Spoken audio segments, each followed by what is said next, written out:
Boa noite a todos. Boa noite. Esqueceram um recado com o telefone aqui, Glauciane. É a minha vizinha. Ah, tá bom, Glauciane. Devolvendo o recado. Muito bem.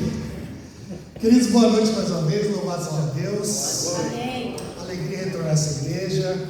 Me sinto muita vontade de estar aqui com vocês, com os irmãos. É um assunto, temos um assunto importante a tratar a semana toda. É uma jornada que só se inicia, né? Antes de nós falarmos do assunto, que demanda muito estudo, essa letrinha ficou pequena, né? Nem eu estou enxergando, vocês estão enxergando? Aqui está melhor. Misericórdia. Tá bom, gente, entendi. Pastor sendo pastor, né? Atrapalhado, né? Entendi. Então vocês não perderam o costume, né? Bom, queridos, deixa eu falar um pouquinho desse assunto aqui. Por que desse assunto, né? O ano passado, um pouquinho antes do meu desligamento, em novembro, eu estava conversando com a Val sobre a necessidade de falar desse assunto. Eu já planejava falar desse assunto no ano de 2025. Já era um propósito, mas de falar desse assunto. Esse assunto é assunto de estudo na faculdade de teologia. Nós temos uma matéria, que é a matéria de pneumatologia, é uma matéria que trata do assunto do Espírito Santo.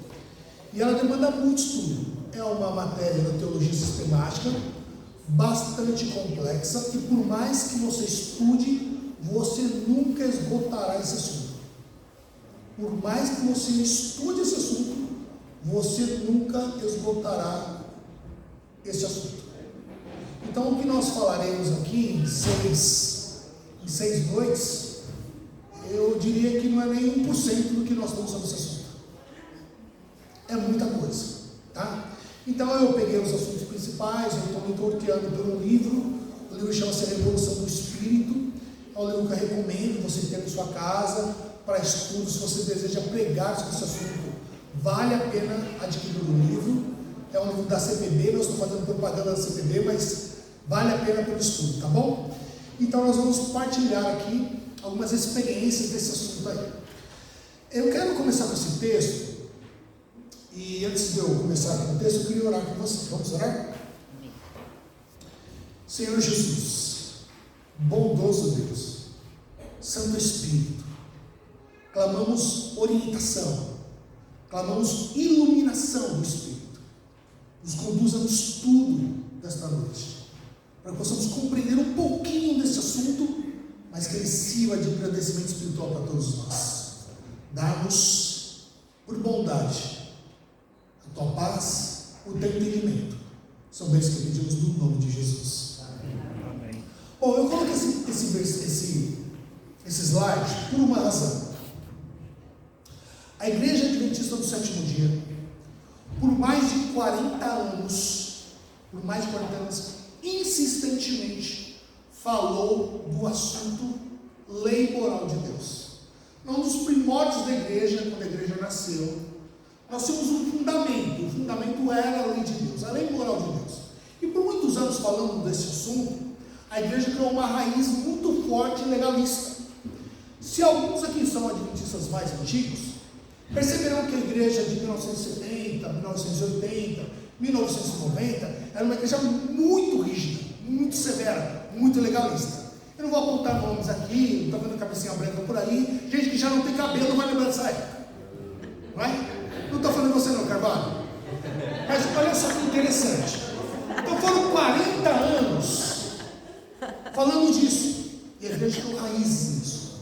Até que 1887, Ellen White, ela recebe por inspiração, Deus fala com ela e revela um texto da Bíblia. Um texto do Espírito de Profecia, vai dizer. E é esse texto aqui, um texto de 1887. Então veja o que ela diz. Ela diz assim: um reavivamento da verdadeira piedade entre nós, eis a maior e a mais urgente de todas as necessidades. Olha só, perceba o superlativo usado no texto. Ela vai falar assim, ó: eis a maior, perceba, e a mais urgente de todas as nossas necessidades. A maior e a mais urgente. A lei tem a sua importância, mas agora eu estou falando assim, a maior e a mais urgente para que haja um reavivamento na igreja é isso aqui. Buscá-lo deve ser nossa primeira ocupação, Zé Moete. Primeira ocupação. Importa haver diligente esforço para obter a bênção do Senhor, não porque Deus não esteja disposto a outorgá-lo, mas porque nos encontramos carecidos de preparo para recebê-lo. Nosso Pai Celestial está mais disposto a dar o seu Espírito Santo àqueles que o pedirem, do que pais terrenos o estão a dar boas dádivas a seus filhos. Inclusive esse texto foi citado hoje na nossa meditação pela manhã. Então Deus está tão desejoso de reavivar a igreja, de derramar essa bênção, mas é que nós carecemos disso, porque nós não entendemos ainda que essa é a mais urgente necessidade da igreja. É disso isso em 1887.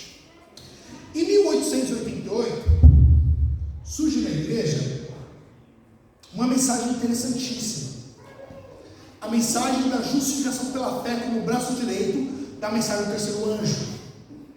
Wagner e Jones levantam a bandeira da justificação pela fé, e a igreja começa a ser moldada por dois assuntos importantes: justificação pela fé e reavivamento do Espírito Santo.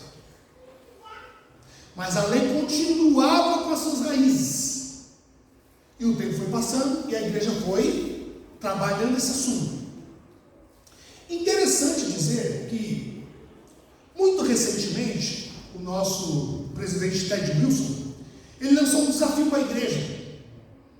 Assim que ele assumiu a presidência mundial da igreja adventista ao sétimo dia, ele percebeu um crescimento demográfico. O número de pessoas era muito maior do que o número de conversas no adventismo. Ele diz assim: nós precisamos reavivar a igreja e receber o Espírito Santo para que verdadeiramente cumpramos a nossa missão. E a igreja começou a então fazer círculos de oração, círculos de reavivamento e reforma, e os assuntos da igreja adventista de uns 10 anos para cá, eu diria assim, tem sido o assunto Espírito Santo, batismo diário do Espírito Santo. Surge Sala 57, surge movimentos do Nordeste, surge o enriquecimento espiritual, aquelas 40 madrugadas que tinha aquela revistinha. A associação começou a soltar revistas, lembra desse material? Começou a vir pequenos grupos com esse assunto. Então nós começamos a mudar o pensamento para então entendermos o que é verdadeira piedade, como sendo a mais urgente necessidade. Todavia, esse assunto não é um assunto antigo, a Bíblia revela isso. E eu quero partir, antes da gente ir para os slides, partir do assunto bíblico. Pergunta que eu lhe faço: o Espírito Santo, ele era presente no Antigo Testamento? Certeza? Uau! Bom, no Antigo Testamento aparece 88 vezes o Espírito Santo. E no Novo Testamento, você sabe? 262 vezes. Então no Antigo Testamento a gente já está lá. Tinha lá o Antigo. Por exemplo, você pega Gênesis 1, verso 2. E o Espírito de Deus pairava sobre a fonte do abismo. Lembra-se? Você vai em Gênesis 6, verso 3.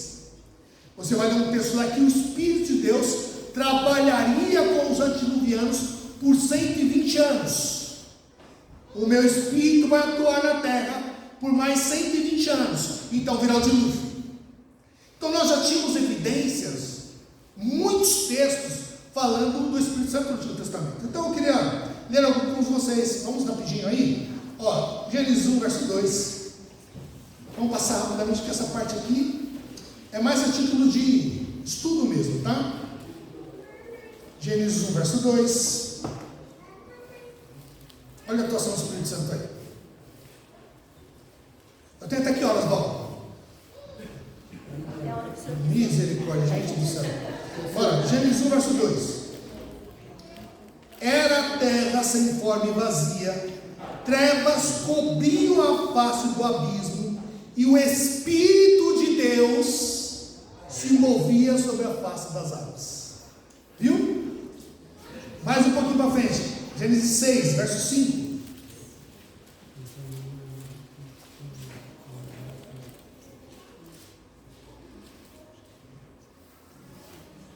Desculpa, eu falei verso 13, desculpa. Ó. Então disse o Senhor, Gênesis 6, 3: por causa da perversidade do homem, meu espírito não contenderá com ele para sempre, ele só viverá 120 anos. Então o Espírito trabalharia por 120 anos ainda, para que aquele povo antidiluviano se convertesse.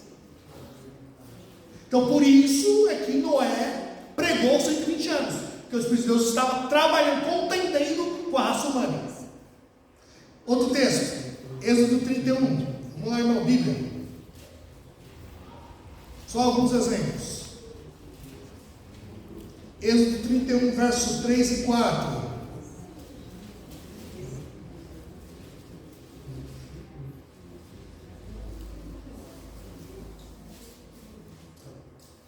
Encontraram? Então, diz assim, ó.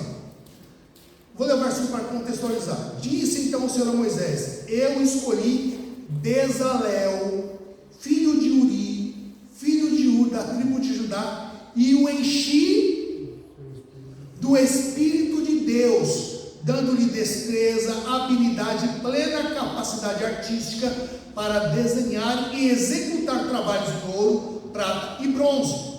Na construção da arca, Deus levantou um artesão e o Espírito de Deus estava sobre ele, para construir a arca de acordo com a vontade de Deus. Olha isso. Olha Deus conduzindo sua obra. Então a construção da arca da aliança tinha alguém que foi ungido pelo Espírito. Olha que interessante isso. Juízes 14, verso 6. Apenas alguns textos, irmãos, tem vários, tá? São 88. Juízes 14, verso 6.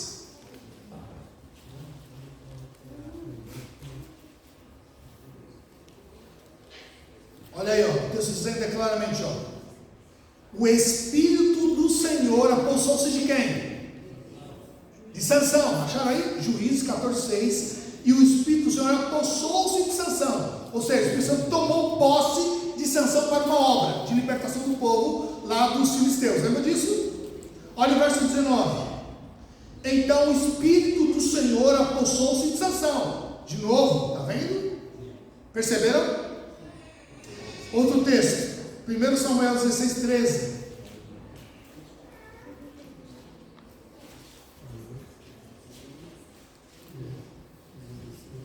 1 Samuel 16, 13. Alguns textos do Antigo Testamento.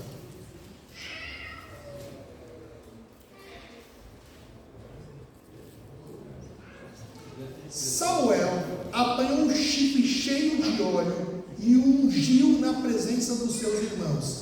E a partir daquele dia, o Espírito do Senhor apoderou-se de quem agora? Davi. Está vendo? Davi cheio do Espírito de Deus, olha isso aí. Ungido, esse foi o Espírito de Deus. Olha outro texto, 2 Reis.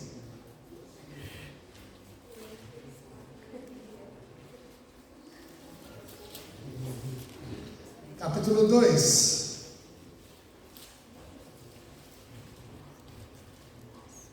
Verso 9.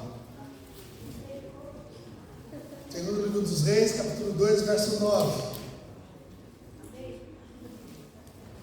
Estou indo rápido, irmão, estou muito rápido. Tá bom? 2, verso 9. Depois de atravessar, Elias disse a Eliseu: o que posso fazer em seu favor antes que eu seja levado para longe de você? Respondeu Eliseu: faze de mim o principal herdeiro do teu espírito profético. Eliseu era cheio do Espírito de Deus. Elias era cheio do Espírito de Deus. Perceberam? Então o texto vai trazer muitas evidências. Agora, qual é o detalhe? Ele está citando isso aqui. Você vai perceber agora o que eu vou dizer. Um detalhe extremamente importante. Em nenhum dos textos que eu disse, que eu falei, há o derramamento sobre o povo de Deus. Ele é lançado de maneira individual. Perceberam? Sobre Bezalel, sobre Davi, sobre Elias, sobre Eliseu, sobre Sansão. Lá na pregação, lá para o povo se converter. Lá sobre a terra, agindo na criação, mas não sobre o povo de Deus. Então no Antigo Testamento você não encontrará nenhum texto do Espírito Santo derramado sobre o povo de Deus. Em 88 passagens você verá a afirmação bíblica de que o Espírito Santo é lançado de maneira individual, não coletiva. Daí a importância da gente entender esse assunto. Mas pastor, por que Deus não lançou isso no Antigo Testamento sobre o povo dele? Aliás, pastor, você quer me dizer que Deus fez aliança com o povo em algumas ocasiões e mesmo assim eles não receberam o poder? Deixa eu explicar melhor. Imagine você que Moisés sobe no Sinai, Deus entrega as tábuas, ok? Quando desce lá, eles estão lá adorando o bezerro, não é isso? Eles estão adorando o bezerro. Aí depois Moisés sobe de novo, Deus escreve novamente, e quando o Moisés desce com a segunda tábua da lei, o povo então é colocado diante de Moisés. Moisés fala, recita, lê os mandamentos e fala assim, aí o povo responde, fala assim: tudo que o Senhor mandou fazer, nós faremos. Tudo que o Senhor mandou fazer, nós faremos. Aí eu pergunto, será que no Antigo Testamento o povo de Deus cumpriu os mandatos de Deus? Os estatutos, as ordenanças? Houve altos e baixos, é por isso que eles sofreram muitos juízos. Mas você não vê o derramamento do Espírito no coletivo. Embora eles desejaram, eles disseram que cumpriam, mas não cumpririam. E é interessante dizer isso porque nós vamos olhar no decorrer do Antigo Testamento ainda situações que vão apontar de que Deus vai dizer: vou abençoar o povo. Isso aqui fica claro para nós lá em Provérbios. Vamos lá, vamos avançar um pouquinho.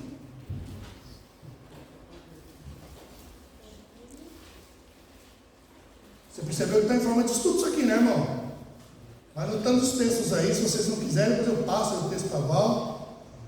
Capítulo 1, verso 23. Provérbios 1, 23. Deus agora falando a Salomão.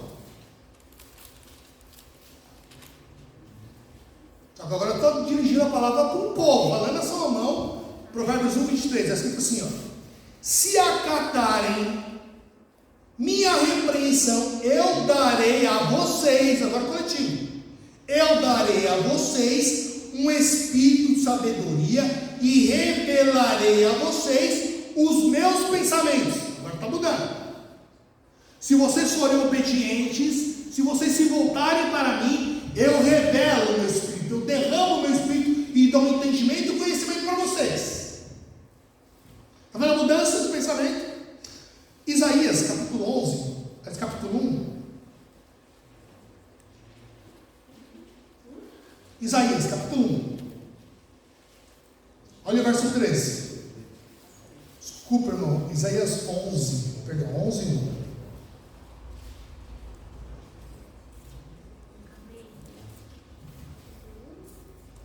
Isaías recebeu uma revelação profética do Messias Jesus.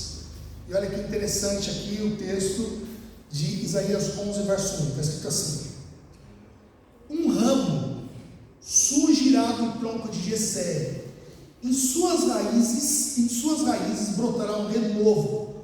O Espírito do Senhor repousará sobre ele, o Espírito que dá sabedoria e entendimento, o Espírito que traz conselho e poder, o Espírito que dá conhecimento e o temor do Senhor, e ele se inspirará no temor do Senhor. Estou falando de quem? Jesus Cristo, cheio do Espírito. Aliás, só criando um parênteses, Jesus era cheio do Espírito, mas Jesus não falou línguas. Nós vamos entrar nesse assunto já, durante a semana. É uma evidência que Jesus é cheio do Espírito, alguns outros cheios do Espírito, você não vê ninguém falando línguas estranhas. Esse é um ponto. Um pouquinho mais para frente ainda, falando aí do capítulo 42 agora.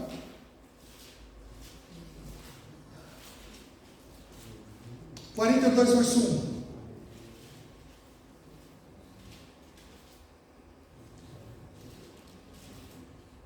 Eis o meu servo a quem sustento, o meu escolhido em quem tenho prazer, porém nele o meu Espírito, e ele trará justiça às nações. De novo falando de quem? De Jesus. Jesus cheio do Espírito. Isaías 63. Isaías 61, desculpa. Isaías 61. Esse texto é muito conhecido, inclusive. Ele é citado no Novo Testamento também. Isaías 61, verso 1.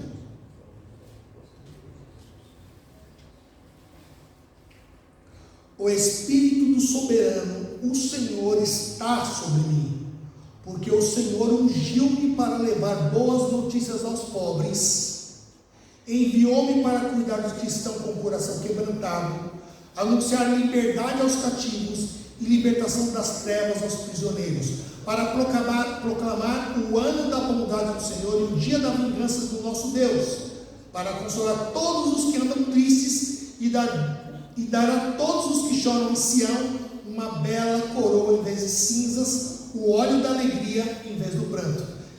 Quem é esse? Jesus estava numa sinagoga uma vez, ele abriu um rolo e ele recitou isso aqui, está em Lucas 4, 18 e 19. Jesus fala assim: o Espírito do Senhor está sobre mim.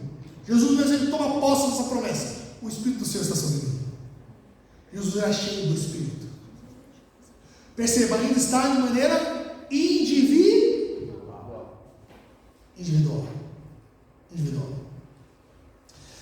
Olha só que interessante. Vamos lá em Ezequiel agora.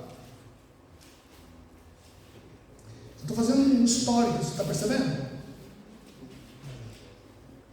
Ezequiel 36, vamos comigo aí, verso 23. Ezequiel 36, 23.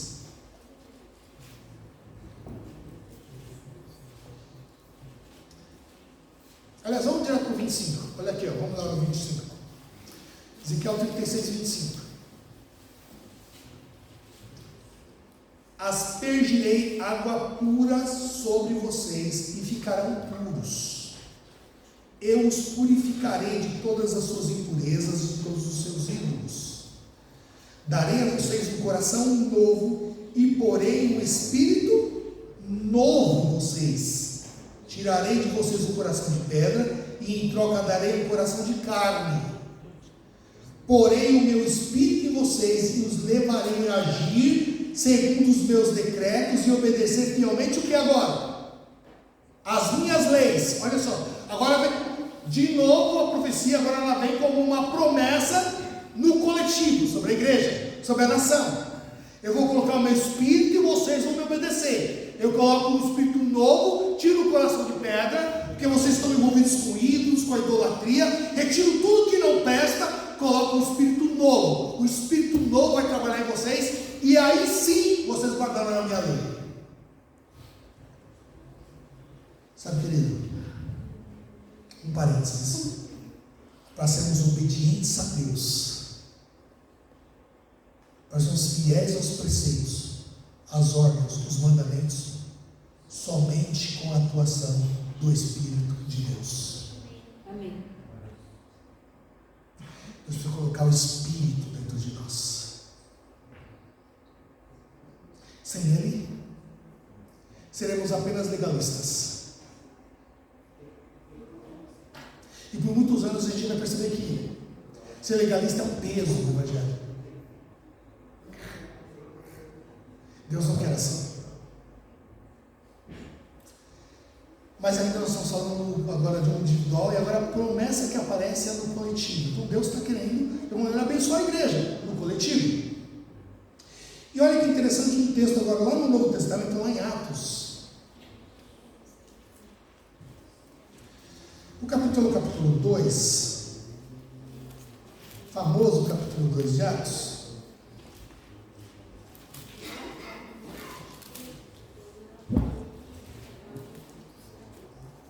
Verso 14 até o verso 21. Atos 2. 2:14. Mas eu quero ler aqui a partir do verso 17, 14 em diante, mas o verso 16 e 17, está escrito assim. 17 está escrito assim: nos últimos dias, diz o Senhor, derramarei o meu espírito sobre todos os... Lê aí, irmão, está escrito o que aí? Povos. Agora não está no individual. Está no individual? Está no coletivo. Para um grupo, para uma nação, sobre todos os povos. Os seus filhos e as suas filhas profetizarão, os jovens terão visões, os velhos terão sonhos. Sobre os meus servos e as minhas servas derramarei o meu espírito naqueles dias e eles profetizarão.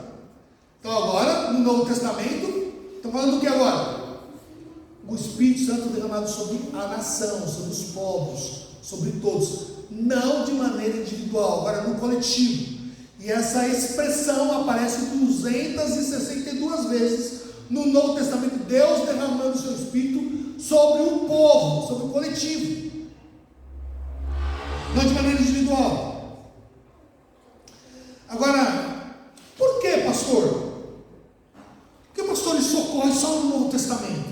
Deus fala que vai derramar o Espírito só no coletivo, sobre o povo, sobre a nação, sobre a igreja, só no Novo Testamento. Tem uma razão, querido. Só tinha um jeito de socorrer. Então a profecia se desenhou no Antigo Testamento. Jesus precisava ser cheio de Espírito. Jesus tinha que vir cumprir a sua missão, para depois o Espírito Santo ser derramado sobre a igreja. A Bíblia nos dá evidência disso. Vamos lá, João, capítulo 7. Porque até agora nós estamos falando sobre o Antigo Testamento. João capítulo 7. Esse texto é a virada de chave aqui para o nosso estudo, tá? João capítulo 7, versículo 39.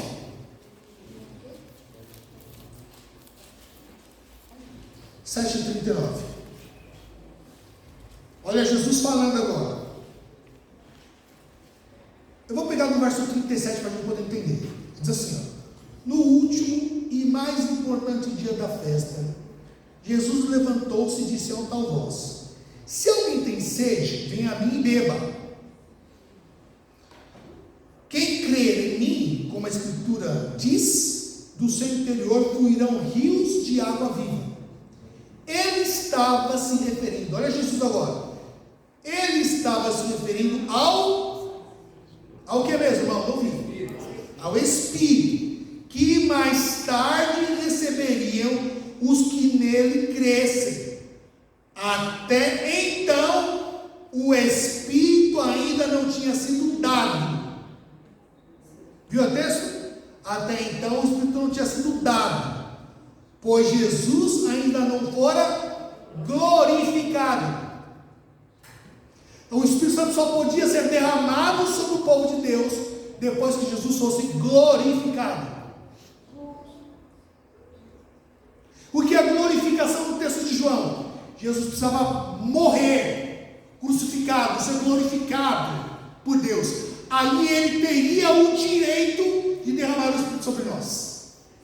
Até aqui, o Espírito era lançado de maneira individual. Só Jesus, que era cheio do Espírito, poderia derramar o Espírito e rogar ao Pai o Espírito para abençoar a sua igreja. Só ele podia fazer isso. Só que a Bíblia vai dizer que ele só podia fazer isso quando fosse glorificado. Até então Jesus estava sendo glorificado. E glorificado no texto de João é ser morto. Jesus precisava expiar, ser morto no Calvário, para então ter o direito então de dar dádivas ao povo. Como que é isso, pastor? Explique. Presta atenção, essa parte é virada de chave. Você vai prestar atenção aqui agora. Como ocorria no Antigo Testamento? Os reis iam para a guerra. Eles desciam para a guerra, levavam o seu exército. No meio da guerra eles pelejavam. E quando eles disputavam na guerra e ganhavam, venciam as batalhas, eles levavam cativos, escravos, as pessoas que tinham perdido. O exército que havia perdido, eles levavam cativos.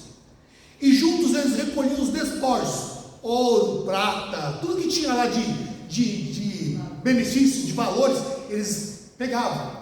Quando eles retornavam para a nação, eles entravam apresentando, mostrando, evidenciando os trunfos dessa salvação. Quem eram? Eram os cativos. Nós vencemos e trouxemos os cativos. E nesse momento os soldados saíam, dançavam, cantavam, o rei saía também da sua carruagem, dançava entre o povo, e o rei dava uma ordem para que eles começassem a presentear os dons, os presentes, os despojos para o povo. Aí o rei pegava e começava a lançar ouro, prata, utensílios, e o povo ia pegando. Aquilo era uma maneira de dar dons para a nação, da vitória conquistada do exército inimigo. Traduzindo para nós, uau, pastor, vai ficar legal isso aqui. Então Jesus veio pelejar uma guerra. Jesus pelejar uma guerra, irmão. Ele veio aqui, deixou o céu e encarnou, veio nesse lugar maldoso. Cativos éramos nós do pecado, de Satanás, a influência do mal, o pecado dominava. Jesus vem, ele é tentado, ele peleja com o próprio diabo, ele peleja contra a nação, ele peleja contra o sistema, ele peleja contra tudo e todos. Ele não peca, ele vai até a cruz e vence o pecado, pisa, esmaga a cabeça da serpente, cumprindo a escritura de Gênesis 3,15. E com isso, irmão, quando ele é colocado, aliás, quando ele é ressuscitado, lá em Mateus capítulo 27, vai citar um texto, que alguns ressuscitaram com Jesus. Alguns saíram da sepultura com Jesus. Vocês sabiam disso? Que na ressurreição, alguns que estavam mortos, presos à era do pecado, são agora libertos do pecado e agora são parte desse cativeiro. Saem do cativeiro como um trunfo. Compreenderam? Aqui? E agora Jesus ressuscita. E quando Jesus ressuscita, irmão querido, deixa eu te dizer, Jesus vai direto, ele ressuscita, ele encontra Maria. Maria vai ao encontro dele, vai assim: não me toca ainda, não encosta em mim que eu tenho que ir para o meu pai. Quando eu for ao meu pai, eu vou me apresentar lá, vou levar os cativos como trunfo de que eu venci, e quando eu chegar lá em cima eu vou derramar o dom sobre vocês. Estão aprendendo? Só assim que Jesus poderia derramar dom sobre a igreja. Ele venceu. Amém, irmão? Ele venceu, irmão. Ele venceu. Levou os cativos do mal, que foram ressuscitados com ele, levou para o céu, apresentou a Deus: ó, que morri, paguei o preço que a lei exigia, agora, Senhor Deus, eu vim rogar ao Pai. Lembra que Jesus falou assim: eu vou rogar ao Pai, e Ele derramará o Espírito sobre vocês para sempre. Então ele se apresenta com o truque, leva os cativos, e agora, lembra da guerra? O rei dava o quê? Dons, dava presentes, não é? Agora Jesus está dando presentes para quem? Para a igreja de Deus, para os discípulos, para a igreja cumprir a missão. Então o dom do Espírito tem tudo a ver com a vitória de Cristo, irmão. Amém. Então no Antigo Testamento Jesus ainda não tinha vindo, por isso é derramado de maneira individual. Quando Jesus vence de maneira coletiva, porque alguém precisa agora prosseguir pregando essa mensagem. E a igreja, poucas pessoas falam disso. Vocês querem ver isso na Bíblia? Está na Bíblia isso aqui, irmão, está na Bíblia. Vamos lá, olha aqui, vem comigo. Atos 3,13. Então nós já no João 7,39, certo? Atos 3,13.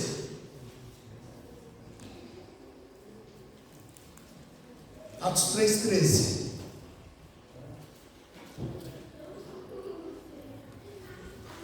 O Deus de Abraão, o Deus de Isaac e de Jacó, o Deus dos nossos antepassados, glorificou o seu servo Jesus. Então quem glorificou Jesus, irmão? Quem glorificou Jesus? Deus. Glorificou o seu servo Jesus, a quem vocês entregaram para ser morto e negaram perante Pilatos, embora ele tivesse decidido soltá-lo. Então quem glorificou Jesus?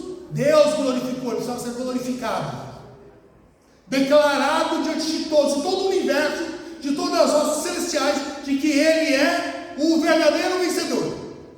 Amém. Olha outro texto, Efésios 4:8. Efésios 4:8.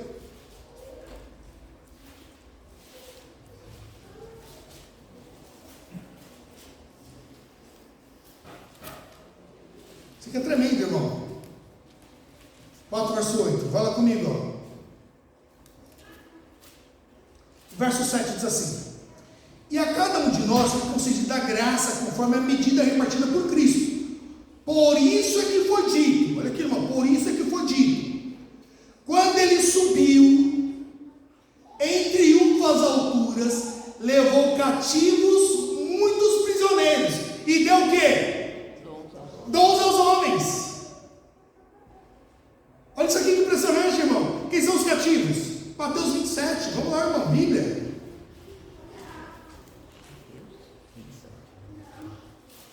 Mateus 27, 52.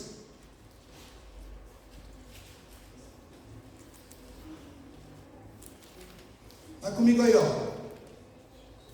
Os sepulcros se abriram. Acharam? Amém. Mateus 27, 52. Os sepulcros se abriram e os corpos de muitos santos que tinham morrido foram ressuscitados. E saindo dos sepulcros depois da ressurreição de Jesus, entraram na cidade santa e apareceram a muitos. Esses são levados para o céu. Quando Jesus chega, Senhor Deus, aqui ó, marcas, morri, fui tentado, padeci, fiquei firme, não pequei, aqui estão os cativos, como marca do triunfo. Agora derrama a dança na igreja. Eu vou rogar ao Pai, e Ele concederá o Espírito Santo. Vocês querem ver isso mais? Olha que bonito isso aqui, irmão. João 16, verso 8.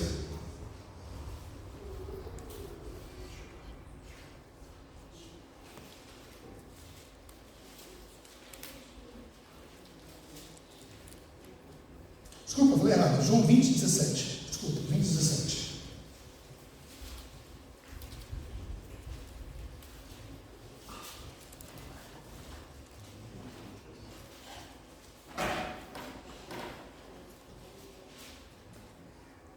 Acharam aí?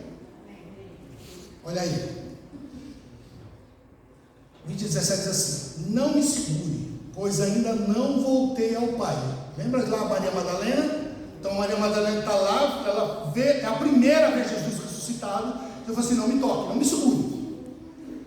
Não me segure, pois ainda não voltei ao Pai. Vá, porém, a meus irmãos e diga-lhes: estou voltando para meu Pai e Pai de vocês, para meu Deus e o Deus de vocês. Verso 19. Então ele foi para onde, irmão? Para o céu. Verso 19. Ao cair da tarde daquele primeiro dia da semana, estando os discípulos reunidos, as portas trancadas, por medo dos judeus, Jesus entrou, pôs-se no meio deles e disse: paz seja convosco. Tendo dito isso, mostrou-lhes as mãos e o lado. Os discípulos alegraram-se quando viram o Senhor. Novamente Jesus disse: paz seja com vocês. Assim como o Pai me enviou, eu os envio. E com isso, soprou sobre eles e disse: recebam. Só depois que ele se apresentou a Deus e foi glorificado. Perceberam o texto? Agora, curiosamente, quando Deus criou o homem, estava lá um boneco de barro. O que Jesus fez? Soprou o ar, o Espírito, e eles viveram. Quando tem Espírito, tem vida. Sem Espírito não tem vida. Começa aqui, eu diria o que nós chamamos de grande comissão. Grande comissão. E aí nós temos algumas evidências interessantes. A partir desse momento, Jesus começa a indicar, dar indicativos de como eles seriam usados pelo Espírito de Deus. Vai lá em Atos, Lucas 24, 49. Não saiam de Jerusalém até que todos vocês sejam revestidos. Olha, fiquem aqui, vocês serão revestidos. A pergunta que eu lhes faço é: que período que Jesus foi crucificado e morto? Vocês lembram que festa? É a festa da Páscoa, né? Qual era a festa seguinte, vocês sabem? Festa do Pentecostes. Ela ocorria no dia de número 50. Jesus volta e fica com os discípulos 40 dias. Aí em Atos 1, verso 9, Jesus vai para o céu de novo. Depois de 10 dias, Jesus é entronizado no céu. Quer ver isso? Apocalipse capítulo 5. Gente do céu, acabou meu tempo. Jesus amado. Fica um pouquinho, irmão. Vai embora, não está com fome, né? Janta. Apocalipse 5.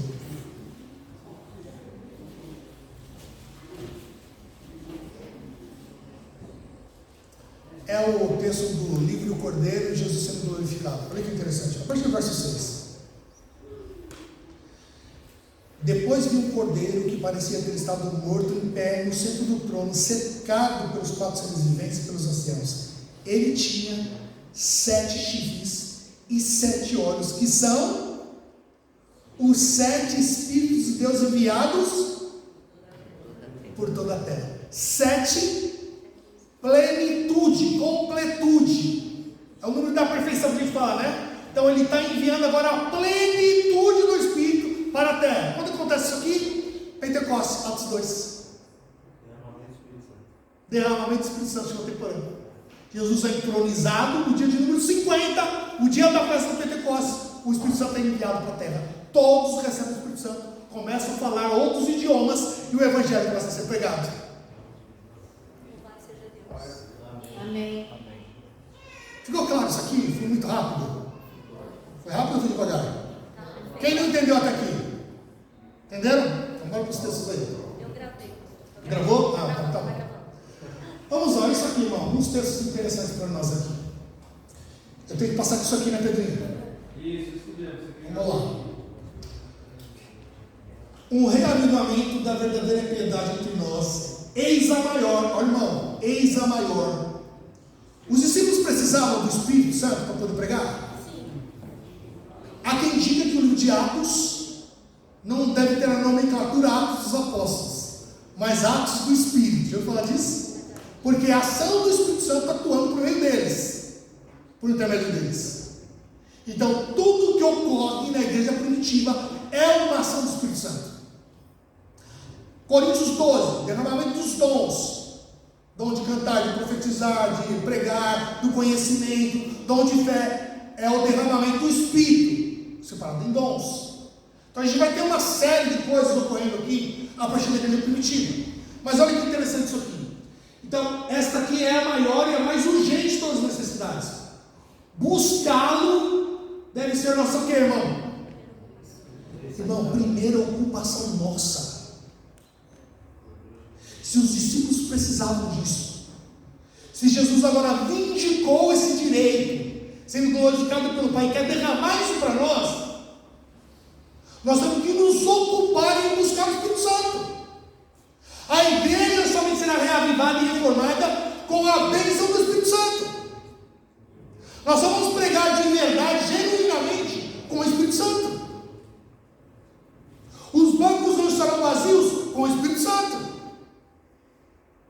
Os ministérios da igreja funcionarão com o assunto, com a pertinência e a atuação do Espírito Santo.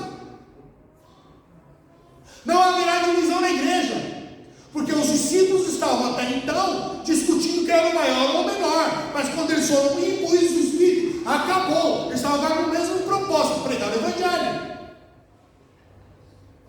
Essa é a maior necessidade nossa, irmão. E eu não digo da igreja aqui de Alvarado, é de todo o adventismo, da igreja adventista como um todo. Esses movimentos estão por aí, Sara 57, entre outros, trazendo à tona um assunto revelado em 1887, para que a gente entenda que isso é uma necessidade, a maior e mais urgente necessidade. Amém. Amém. Senão a gente vai ter aqui dando burro em ponta de faca. Você não está cansado disso aqui não, irmão? Meu Deus, irmão, quanto sofrimento. A gente precisa do céu ou não? Olha isso aqui, ó. Então isso aqui tem que ser a nossa ocupação. Ocupar com o quê? Começou o Espírito Santo. Importa haver diligente esforço. Querido, será que a gente está se esforçando mesmo para isso? é a mais urgente, é a mais importante. Usou-se aqui 3 superlativos para dizer que é a mais importante. É o que vai reanimar a igreja. Diz que tem que ser a nossa primeira ocupação, mas a gente tem que se esforçar para isso, é a minha pergunta.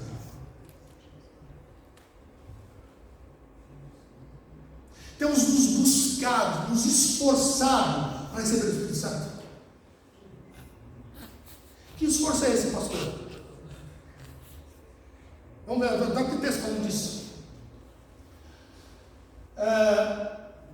Importa haver diligente esforço para obter a bênção do Senhor, não porque Deus não esteja disposto a otorgar. Então o problema não está com Deus. O problema não está com Deus, não. Então está com quem? Eu não ouvi direito, com quem mesmo? Com o pastor Aguinaldo, lógico. Vamos lá. Mas porque nos encontramos carecidos de preparo para receber. Nosso Pai Celestial está mais disposto a dar seu Espírito Santo àqueles que pedirem. Estamos pedindo? Estamos pedindo. Pedi e dar-se-vos-á, não está escrito lá na Bíblia. Buscai e achareis, batei e abri-se-vos-á. Aquele texto falando do Espírito Santo, Lucas 11, depois lê com calma lá. Estou falando do Espírito Santo. Está falando do Espírito Santo. Não está falando que eu vou bater lá, vou receber um carro novo, vou bater lá, minha conta vai até R$100.000 agora, que o meu carrinho velho vai virar uma BMW, não é nada disso. A gente bate para receber o Espírito, a gente busca para receber o Espírito. É disso que a Bíblia está dizendo. A gente vê movimentos por aí, pessoas pregando que é só a bênção da prosperidade. Não é isso. Não é isso. Então a Bíblia está falando outra coisa. Bom, vamos passar aqui. Pedrinho, passa como pastor. Acho que é porque eu não liguei, né? Se eu não ligar, não passa. Obrigado, Pedro. Cabe a nós, porém. O que diz? Cabe a nós o que, irmão? Confissão, humilhação, arrependimento e fervorosa oração. Cumprir as condições estipuladas por Deus em sua promessa para concedermos sua bênção. Só podemos esperar um reavivamento em resposta a quê? A oração. Pedi e dar-se-vos-á, buscai e achareis, batei e abrir-se-vos-á. Orar, pedindo, clamando pelo Espírito Santo.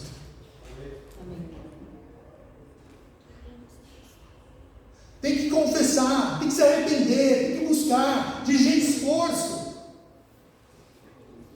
A dispensação em que vivemos, olha só, o que é dispensação, você sabe? Palavra difícil, né? Dispensação. Dispensação tem a ver com relacionamento. A palavra dispensação, relacionamento. Então, a maneira como Deus está se relacionando com a humanidade hoje, o tempo, o período que Ele está se relacionando é esse aqui, Vamos ler junto aqui. O tempo, o período em que nós estamos vivendo deve ser para os que pedem o período do Espírito Santo. A relação, o relacionamento da humanidade com o Espírito Santo. Compreenderam? Então, o tempo que nós estamos vivendo é da atuação de quem? O Espírito Santo. Vamos tratar bem isso aqui amanhã, tá? Não falta não, vamos tratar bem como que ele se relaciona conosco. Tá bom? Vamos lá o texto aqui, Olha isso aqui, pessoal. Se todos estivessem dispostos, você quer isso mesmo? É isso mesmo. Se todos, está vendo isso aí? Todos.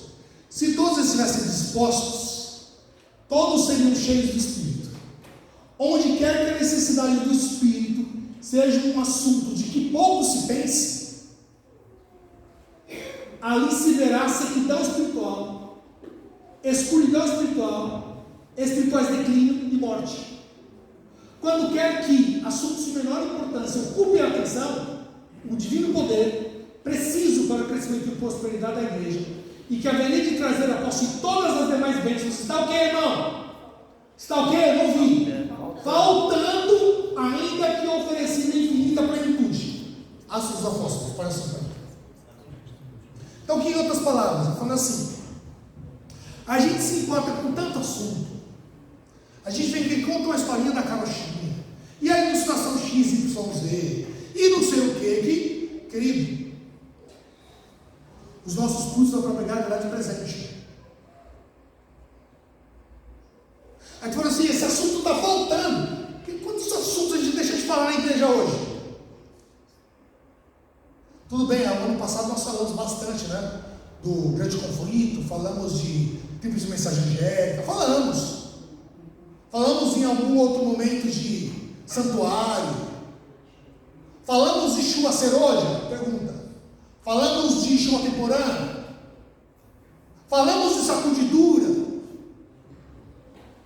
Então a gente está esquecendo assuntos importantes, verdades presentes, que devem ser ressaltadas, e a gente ocupa o nosso tempo, o nosso culto com qualquer assunto, e deixa de pregar aquilo que de fato é relevante para a igreja. Porque se isso é relevante para reavivar a igreja, é uma necessidade, esse assunto precisa ser falado, pregado, anunciado. Tem que ter vigília, tem que ter culto de oração, tem que ter momentos de oração pelo Espírito Santo, tem que ter projetos pela manhã, batismo diário do Espírito, é todo dia, pela manhã que somos abençoados com o Espírito Santo, porque as minhas misericórdias se renovam a cada manhã.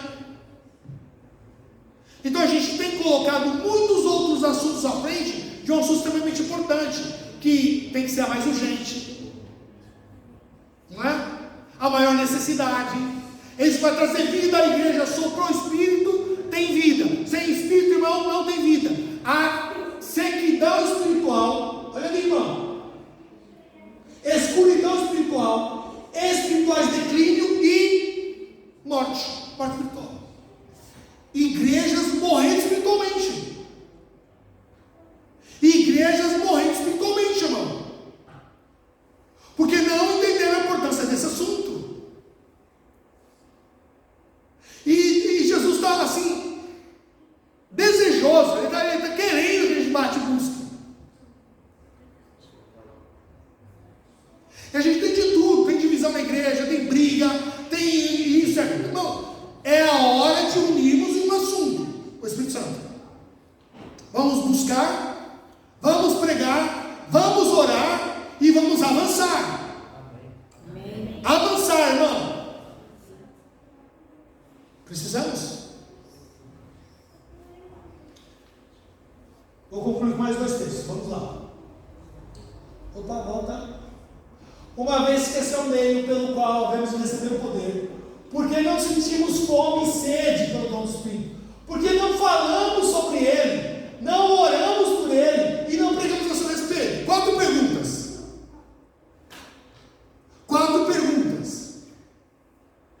Aí continua. O Senhor está mais disposto a dar o Espírito Santo àqueles que o servem do que os pais a dar boas dádivas aos seus filhos. Cada obreiro devia fazer sua petição pelo batismo diário do Espírito. Todo dia. A gente vai explicar por que tem que ser todo dia amanhã. Vamos explicar por que tem que ser todo dia. Vamos lá. Por outro lado, há alguns que, em vez de aproveitar sabiamente as oportunidades presentes, estão indolentemente esperando por alguma ocasião especial de refrigério espiritual, pelo qual suas habilidades para iluminar outros sejam grandemente aumentadas. Olha isso aqui. Eles negligenciam os deveres e os privilégios do presente e deixam que sua luz se apague, enquanto esperam um tempo que, sem nenhum esforço da sua parte, sejam recipientes das bênçãos especiais pelas quais sejam transformados e tornados aptos para o serviço. Eu vou esperar. Em algum momento Deus vai derramar a chuva celúdia, ela na frente. Então eu posso levar a vida do jeito que eu quero. Tem gente que está indolentemente negligenciando o tempo presente, diz a Marte.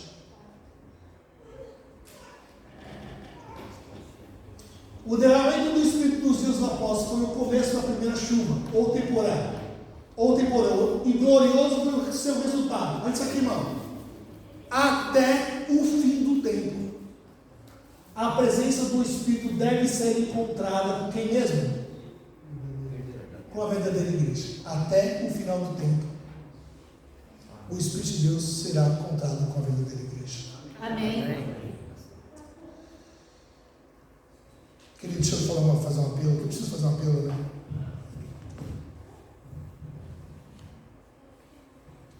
Eu não sei como você se vê, como você se sente. Mas cada dia que passa eu fico mais cansado desse mundo.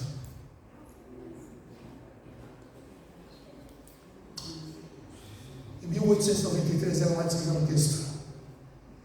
Ela disse que se a igreja tivesse persistido na pregação, no reavivamento que ocorreu nos dias do desapontamento, Jesus Cristo já teria voltado em 1893. Estamos em 2025. 2025. Jesus ainda não voltou. Mas essa é a promessa. Promessa incondicional. Quer eu faça ou eu não faça algo, Jesus vai aparecer no céu. Sabe, eu olho o mundo convulsionando, pessoas sofrendo. As pessoas vão para um hospital e saem com o pior diagnóstico possível. Não é assim? Eu vou fazer um exame de imagem, está lá um câncer. Não é assim? Fazer um exame de sangue, está lá uma leucemia. Eu estou saindo na rua e vem um tiro perdido, a bala perdida, uma bala perdida, acertou lá um cidadão de bem, não é assim? Violência. Não estão vendo um mundo assim? Você não tem segurança para ir na padaria. Não está assim? E ao mesmo tempo temos o desafio de pregar, de anunciar o Evangelho, para que as pessoas no tempo ainda da dispensação do Espírito Santo sejam convertidas. E Deus precisa nos capacitar para isso. E a maneira como nós vamos evidenciar isso será com os frutos do Espírito. Seremos tão cheios do Espírito, a igreja será tão cheia do Espírito, que os frutos estarão estampados no nosso rosto. Queridos, já ouviram falar do apóstolo Paulo, né?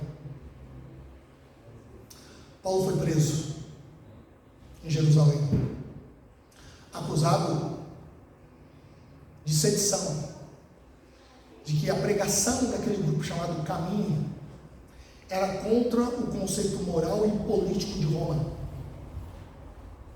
Pegaram Paulo de Jerusalém, levaram Paulo até Roma, colocaram Paulo numa prisão domiciliar.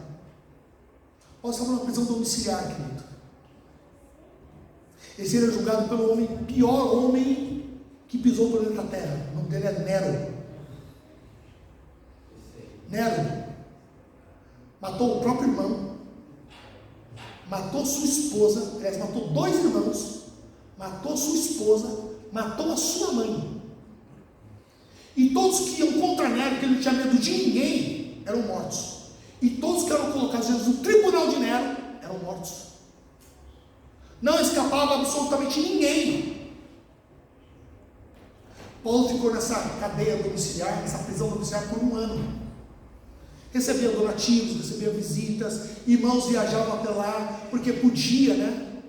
Ia até uma prisão domiciliar sem nenhum problema. Só que um belo dia o Nero chamou o Paulo diante do tribunal. Depois de ter executado pessoas, irmão, se ele cismasse com alguém, não era assim, se ele cismasse com o irmão Marcelino, por exemplo, não era só o irmão Marcelino, não, era o irmão Marcelino e toda a família dele que morria. Ele era assim. Ele tinha um gesto, ele fazia isso aqui, ó. As pessoas iam durante o interrogatório, ele permitia o interrogatório, a pessoa dizia, se defendia, depois ele falava, fazia esse gesto. Quando ele virava a mão, já era, o cara era decapitado ou sufocado, acabou. Chamaram o Paulo. Paulo foi colocado diante do Nero. Irmão, quando Paulo entrou no tribunal romano, o rosto dele brilhava, resplandecia, o poder de Deus recuou sobre ele, o rosto brilhava, que Nero não conseguia nem olhar para ele. Irmão, era o reflexo de uma vida andando com Deus. Amém. Quem anda com Deus fica estampado, que ele é filho, que ele é filha, que ele é servo, que ele é serva. Paulo andava com Deus, o rosto dele brilhava, irmão. Amém. Brilhava. Nero olhou para mim assim, tira este homem daqui, eu não consigo olhar para ele, solta este homem. Olha isso, irmão. E o Paulo saiu, e o Paulo foi pregar, irmão, foi para Troade, fundar a igreja, era a missão dele, é a nossa missão, irmão, pregar e pregar e pregar. O Nero, o nefasto Nero, filho do cão, Nero, queimou o próprio império. Ele ateou fogo em Roma. Roma tinha 14 bairros. 14 bairros. Ele colocou fogo em 10. Enquanto pegava fogo em Roma, ele tocava sua lira. Som de música. 4 bairros não foram incendiados de propósito. Quem residia nesses bairros, pastor? Cristãos e judeus. Aí o Nero levantou a seguinte bandeira. Sabe quem colocou fogo nos 10 bairros? Foram os cristãos e os judeus. Mandaram buscar Paulo depois de 2 anos de Troade.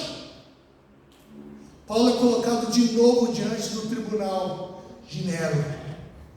Ele escreve uma carta, a segunda carta a Timóteo. Ele fala assim: chegou o meu fim. Prossiga pregando o evangelho. Glória a Deus. Tombou um homem, mas não tombou a igreja. Ainda que o inferno se levante, pode tombar homens, mas não tomba a igreja. Amém. Acho que a gente não entendeu isso. À medida que o Espírito vai levantando homens e mulheres, abençoando a igreja, nós continuaremos pregando. É assim que o Espírito quer conduzir a igreja. Você fala de Madre Teresa de Calcutá? Já, né? Eu li a biografia dela. Um dia colocaram uma mulher no lixão. A Índia, infelizmente, vive em condições subhumanas. A Índia é um dos países que tem menos condições de vida. Pegaram uma mulher acometida de lepra, jogaram no lixão. A notícia chegou aos ouvidos de Madre Teresa de Calcutá. Ela falou assim: busca aquela mulher, traz aqui para o leprosário que nós vamos cuidar dela. As pessoas falam assim: mas espera aí, ela já está no fim, já está morrendo, está no final, não tem mais o que fazer.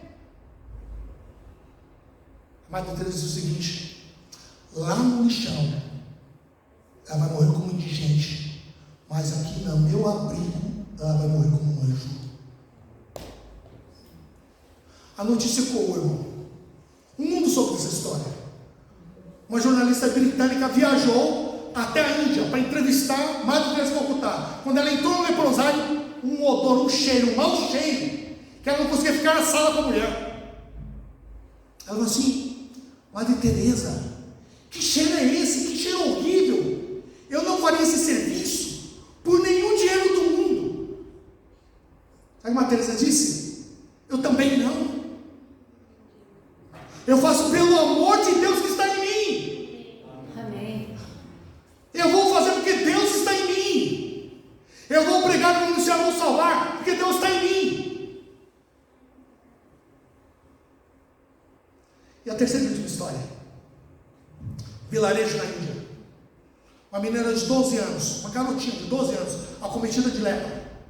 Os vizinhos jogavam pedra todos os dias na casa dela. Irmão, imagina você estar na sua casa e todo dia jogando pedra. Porque se a menina saísse, as outras crianças poderiam receber o contágio da lepra. Extremamente contagiosa.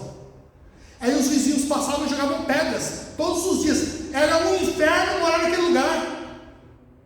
Os pais cansados pegaram a menina de 12 anos, levaram sobre uma ponte em um rio e falaram assim para ela: se joga daqui. A única solução para a gente ter paz é você se jogando no rio. Os pais largaram, irmão. Imagina o pai e a mãe largar uma menina, irmão. Que coragem. Largou lá, deu as costas e voltou para casa. A menina ficou ali 20 minutos, 30 minutos, 1 hora, e ela não teve coragem de se jogar. Ela voltou para casa. Quando ela chegou em casa, irmão, a notícia ecoou e as pessoas continuavam jogando pedra em pedra. De repente um homem passou na rua e percebeu aquilo tudo, ficou sabendo dessa história, pegou a menina de 12 anos, levou para o leprosário de Madre Teresa de Calcutá. Ela cuidou, zelou. Quando a menina tinha 14 anos, 2 anos de tratamento, a menina foi curada. Foi curada, voltou, e aquilo foi uma evidência da cura. E aí aí, em dado momento, foram entrevistar essa menina. O que aconteceu? Você conta essa história. Ela falou assim, eu conto a história. Ela contou essa história que eu estou contando para você. Aí, dá um momento, ela falou assim, deixa eu dizer uma coisa para você. Eu descobri que aquele homem que bateu na minha porta é um cristão. E cristão, disse ela, é aquele que bate a porta, tira o nosso medo e nos salva. Cristão é aquele que bate a porta, tira o medo e salva. Isso é uma evidência do poder de Deus nas pessoas. Se você se declara e se diz cristão, tem uma missão para cumprir, seja cristão. Que o amor seja estampado em você, nas suas ações, na sua fala, no teu zelo, no teu cuidado. O mundo precisa de cristãos, mas para cumprir a nossa missão precisamos do Espírito. Amém. Só assim Jesus vai aparecer no céu. E esse evangelho do reino será pregado e testemunha a todas as nações, então virá o fim. Está faltando, pastor? Vamos ficar até quando? Aqui 2050, 2080, 2100? Irmão, eu não sei, mas eu desejaria, eu desejaria não voltar aqui no próximo ano fazer outra semana de oração sobre o Espírito Santo. E que nesse ano aqui, 2025 até 2026, estejamos no céu. Não precisamos mais de semana de oração não, irmão. Não vai falar disso. Precisamos viver aquilo que nós pregamos. Esse é o fato. Esta é a realidade.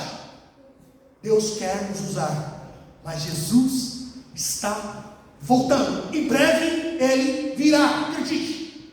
Amém. Esteja você preparado ou não, Cristo virá. E eu creio muito nisso, irmão. Eu estou desejoso de pessoas que um dia partiram. Irmãos queridos, que em algum momento eu fiz um culto de sepultamento.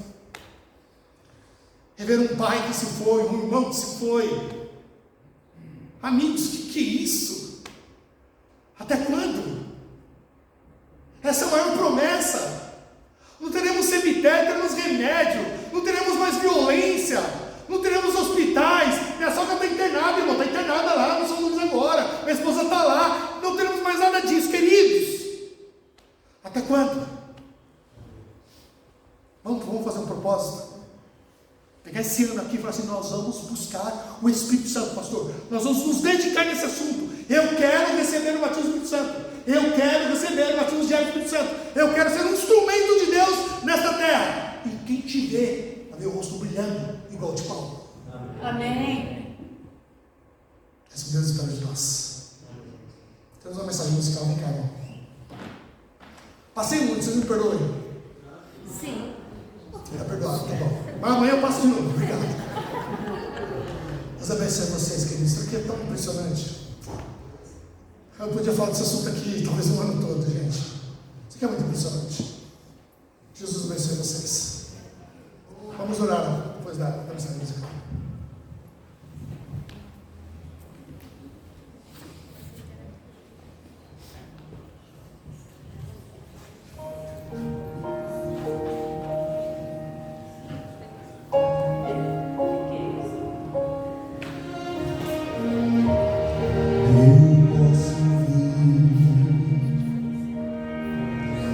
É o poder dos anjos, é o Rei que vem e bem mais perto está.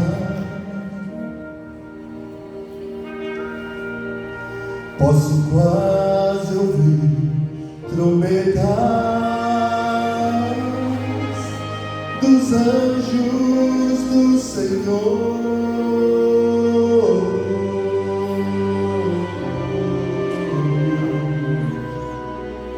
É o Jesus chama. Vamos para lá.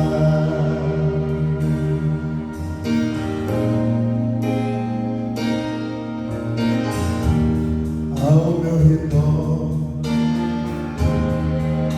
profecias estão se cumprindo.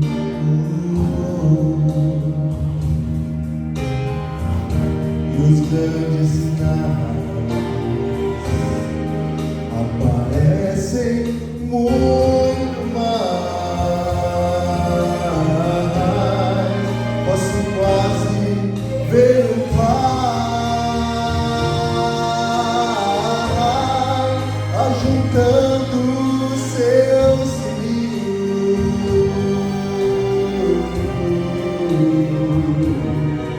E ao Jesus chama, vamos para lá.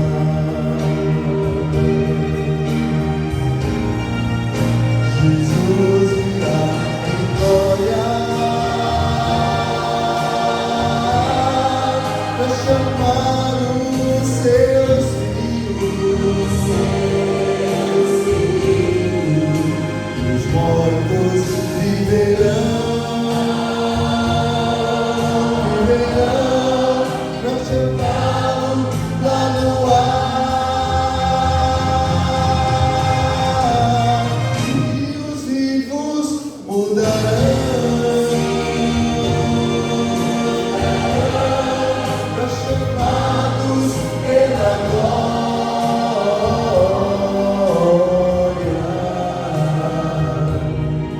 E ao Jesus chama, vamos para o lar.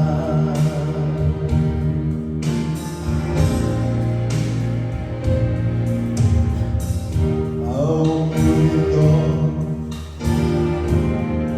profecias estão se cumprindo.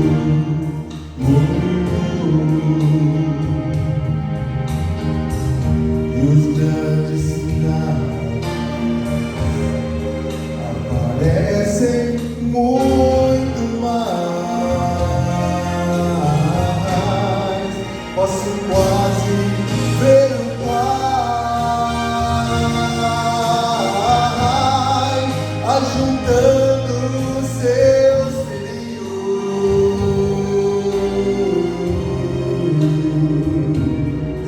E ao Jesus chama, vamos para o lar. Jesus virá em glória para chamar os seus filhos. Os mortos viverão para encontrá-lo lá no ar.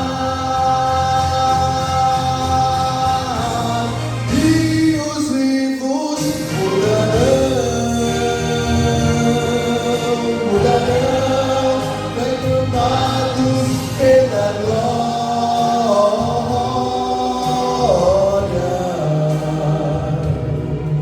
E ao Jesus chama, e ao Jesus chama,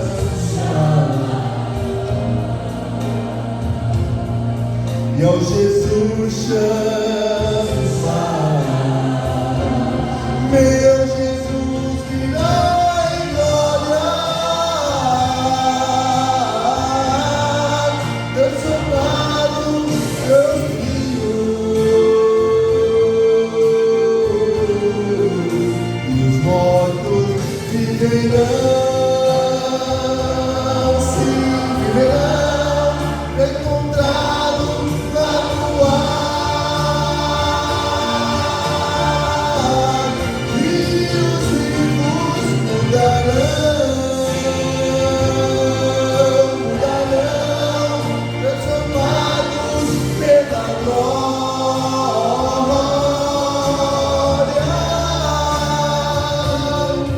E ao Jesus chama,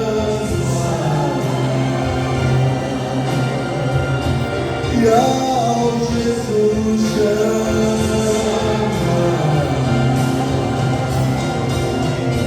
E ao Jesus chamar, vamos para o lar, para o lar, para o lar.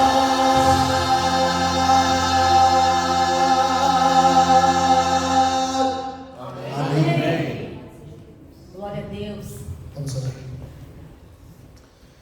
Maravilhoso Deus, bendito seja a nossa vida. Te louvamos, te agradecemos pelos textos revelados, pela Sagrada Escritura, como ela se encaixa, como as Escrituras nos permitem ver a verdade. Não tem como escapar de tamanha revelação. Sabemos que o Senhor tem desejado um povo fiel, um povo que se compadece de sua vida e entende que é pecador, mas que deseja ter uma vida transformada.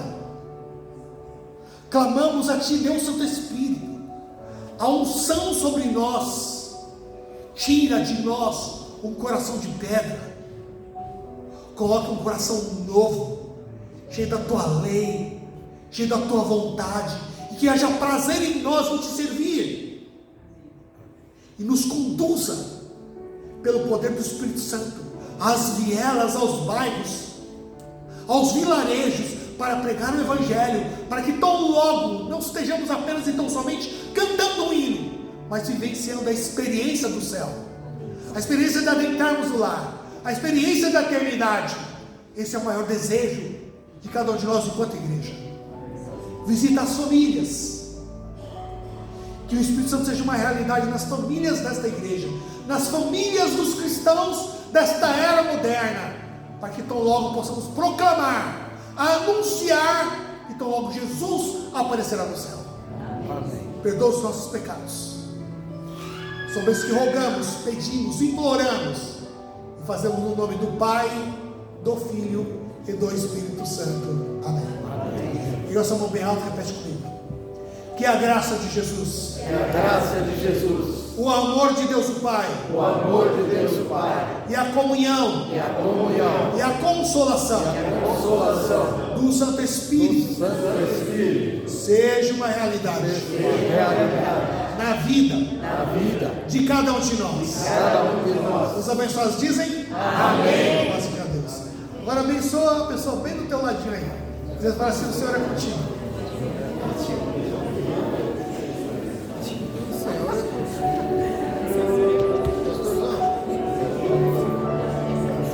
Diga, Zé. Deus abençoe o Senhor. Deus abençoe, pastor. De manhã. De manhã? De manhã. Ixi, Zé. Sério? Deixa eu alinhar aqui. Tá, depois a gente fala aí. Tá, mas eu vou aí.